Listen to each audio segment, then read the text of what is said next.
America पे एतबार करना थोड़ा मुश्किल हो गया। जिस तरह प्रेसिडेंट जो डोनाल्ड ट्रंप है, जिस तरह वो प्ले कर रहे हैं, जिस तरह वो चीज़ों के बारे में फैसले कर रहे हैं और जितनी जल्दी में कर रहे हैं और बयानात कुछ दे रहे हैं, फैसले कुछ और हो रहे हैं। अवैस तौहीद साहब, अमेरिका पे एतबार और साथ में जो आलमी इदारों के भी चीमा साहब बात कर रहे थे, उनकी वक़्त क्या रह जाती है इस पूरी सूरत हाल में? कैसे अब ये जो दीगर ममालिक हैं, वही जो आलमी इदारे हैं, उनके ऊपर ट्रस्ट करेंगे कि वहाँ पर कुछ हो सकता है, वहाँ कवानीन मौजूद है जिनके मुताबिक दुनिया ने चलना है?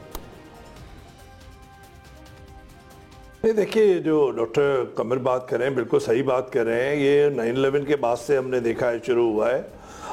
गुआंतानामो के अंदर जो है सैकड़ों कैदी रखे गए हैं और इंसानी हकूक़ की पामाली हुई है। जेनेवा कन्वेंशन जो है वो उसको बिल्डोज किया गया, स्पेशल लॉज बनाए गए, जस्टिफिकेशन दी गई, बगराम में क्या क्या हुआ, किस तरीके से कहे गए। तो ये एक पूरी एक दास्तान है 9/11 के बाद से। अक़वाम मुत्तहिदा को किस तरह कॉर्नर किया गया, ये हमें पता है कि 50 से 60% जो उसका बजट है, उसकी इमारत है, वो सब अमेरिका में है। अमेरिका पे बहुत दारोमदार है। 12 से 15 दफ़ा जो है वो UN सिक्योरिटी काउंसिल के अंदर आप देख लीजिए वीटो कर देता है अमेरिका, जो जेनोसाइड हो रहा है गाज़ा के अंदर और बेबस पूरी दुनिया को किया हुआ है।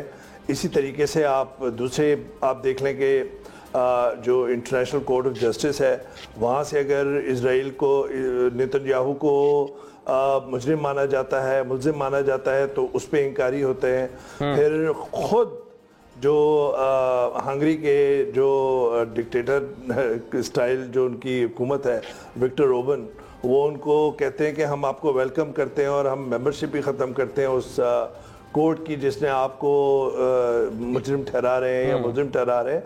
तो एक पूरी एक कहानी है और लगता यही है कि ये जिस तरह बैनुल-अक़वामी इदारों के से आपका एतबार उठता जाएगा, उतना एक क्योस होगा। और मैं ये समझ रहा हूँ कि शायद इस वक्त पाकिस्तान में वो बहस इतनी ना हो, लेकिन आने वाले दिनों के अंदर जो इस वक्त अनफोल्ड हो रहे हैं ग्लोबल इवेंट्स, तो आप ये पहली दफ़ा होगा अगर चाइना और रशिया अगर खड़े होते हैं ईरान के साथ और ये कॉन्फ्लिक्ट आगे बढ़ता है, तो ग्लोबल नॉर्थ और ग्लोबल साउथ का आपस में मुकाबला एक बैटल फील्ड के दौरान बड़ी उसमें आप देखेंगे नक्शे पे। वैसे चाइना और रशिया के जो आप तस्करा कर रहे हैं, बड़ी अहम बात है। मतलब 12 हमने कई इश्यूज पे हमने देखा कि वो लोग आते हैं, सपोर्ट करने की बात करते हैं, बयानात आते हैं, लेकिन बयानात के से बढ़कर कुछ नहीं होता। जो अज़ाइम लेकर अमेरिका रीजन में आना चाहता है, जो उसके अहदाफ होते हैं उनको निशाना बनाता है। आपने सीरिया में रजीम चेंज देख ली और बहुत से ऐसे वाक़यात हैं, तो कोशिश के बावजूद रोक नहीं पाई ये दोनों पावर्स।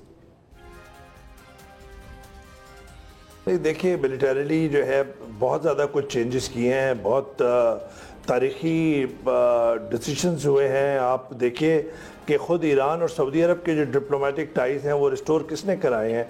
वो चाइना ने कराए हैं। कोई सोच भी नहीं सकता था।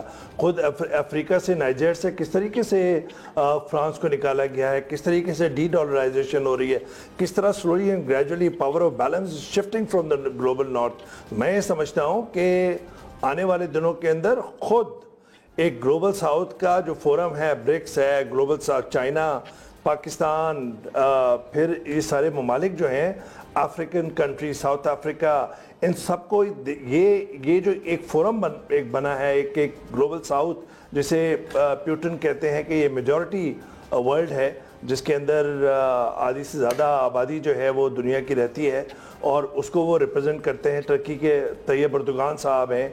तो ये जो सारे ममालिक हैं, अगर ये भी पाकिस्तान के लिए भी एक आजमाइश होगी कि पाकिस्तान कहाँ अपने आप को जोड़ता है। चाइना के साथ उसके स्ट्रेटेजिक टाइज हैं, रशिया के साथ जो रशिया का बड़ा गेम है उसके अंदर पाकिस्तान उसके अंदर शामिल है।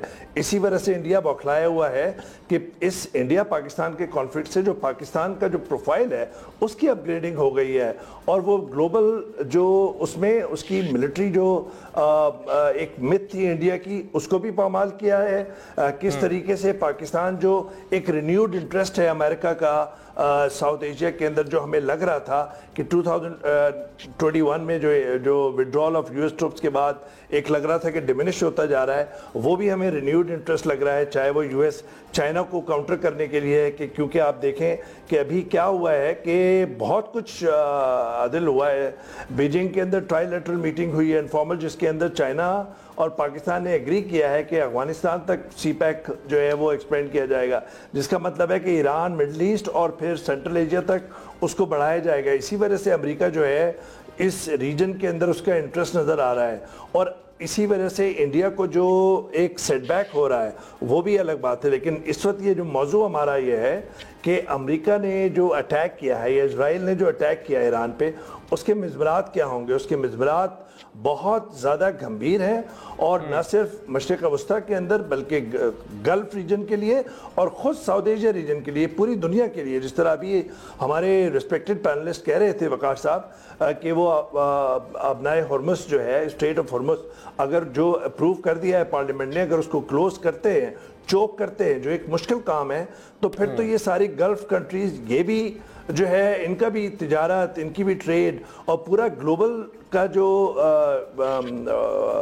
20% हिस्सा ऑयल है और गैस है वो इसी पैसे से गुजरता है। और अगर आप देखें कि तो आप ये देखें आदिल के दूसरी तरफ पाकिस्तान की इंपॉर्टेंस कैसी है। अगर आप नक्शे पे देखें तो अगर आप गवादर पोर्ट से ओपन सी की तरफ जाएं तो एक कोने पे स्ट्रेट ऑफ हॉर्मुज़ के पाकिस्तान खड़ा हुआ है।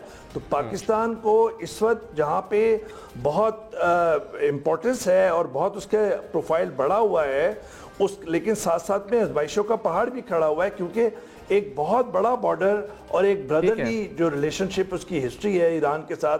तो ईरान के अगर कोई अंदर और मजीद ये आग भड़कती है, अगर ईरान जवाबी कार्रवाई करता है, और 19 से 20 यूएस बेसिस है मशरिक़ वस्ता के अंदर, अगर एक भी मिसाइल उस पर हमला करता है तो उसका फिर रिपरकशंस होंगे, रिफ्यूजी